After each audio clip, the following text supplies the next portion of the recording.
adlaw sa tanan, ako si Sugar Aganan, inyong kauban sa Selfie Balita.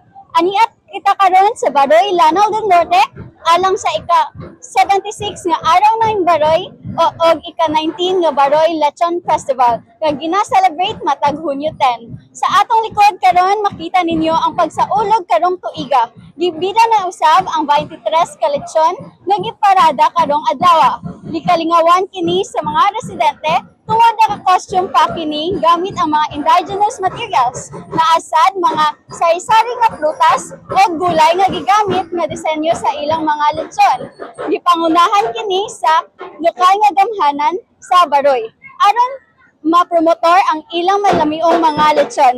Gikan diri sa Baroy, Lanao del Norte, ako si Sugar Aganan sa Philippine Information Agency, Iligan City, Lanao del Norte.